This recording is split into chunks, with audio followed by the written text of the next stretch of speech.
Assalamualaikum warahmatullahi wabarakatuh. Saya akan meneruskan resume buku pengantar studi Islam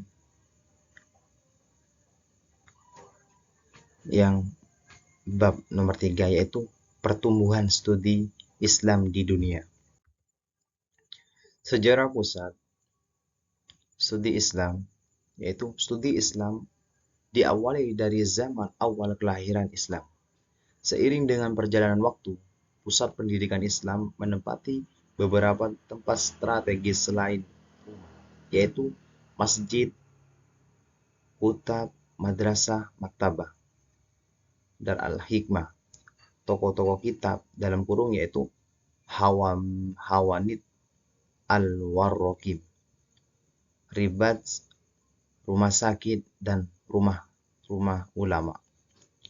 Jadi sejarah pusat studi Islam yaitu diawali dari zaman awal kelahiran Islam seiring perjalanan waktu, yaitu pusat pendidikan Islam itu menempati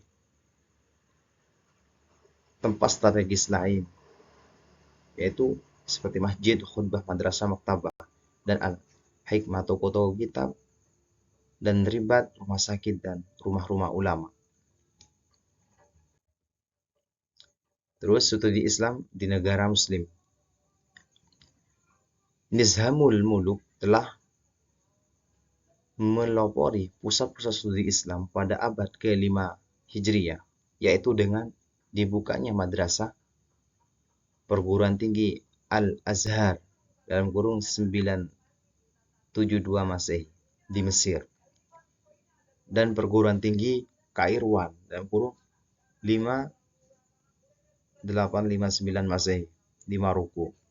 Lebih tua dibandingkan dengan perguruan tinggi di Oxford dalam kurung 1163 Masehi, Cambridge dalam kurung itu 1209 Masehi.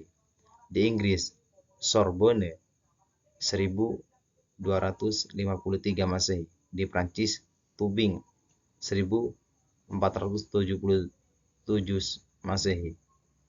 Terus di Jerman dan di Edinburgh 1582 Masehi di Skotlandia.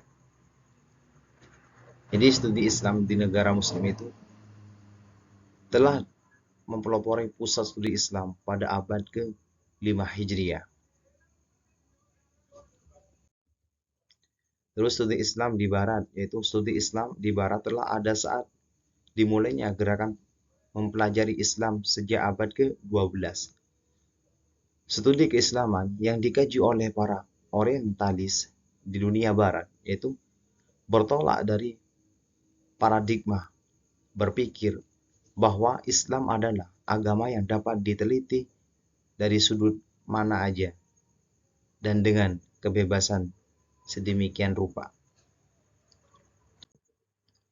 Terus kritik terhadap studi Islam di Barat yaitu yang pertama, tidak menguasai bahasa Arab secara baik, sanse bahasa yang lemah, dan pemahaman yang terbatas atas konteks pemakaian bahasa Arab yang variatif. Yang kedua yaitu orientalis Barat sangat memegang teguh doktrin-doktrin mereka yang tidak boleh dikritik, bahkan sampai di tingkat fanatik buta.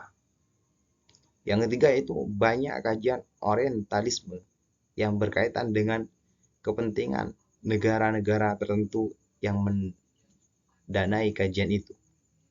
Yang keempat itu tokoh lain yang pernah menyinggung kritik terhadap studi Islam di Barat adalah Az-Zumardi Azra. Jadi kritik terhadap studi Islam di Barat itu ada 4 kritikan. Terus studi Islam di Indonesia, yaitu awalnya studi Islam di Indonesia yaitu dilakukan oleh para ulama. Seiring dengan berjalannya waktu, institusi pendidikan Islam berkembang sesuai dengan perkembangan sejarah Islam. Sistem pendidikan yang mengajarkan madrasah pada awalnya merupakan hasil akumulasi dari transformasi pendidikan yang berselenggara di masjid. Setelah terbentuknya pendidikan madrasah, mulai dari ibtidak sampai dengan aliyah, muncullah sekolah tinggi dan Universitas Islam Indonesia dalam kurung UII. Jadi studi Islam di Indonesia itu awal dilakukannya yaitu oleh para ulama.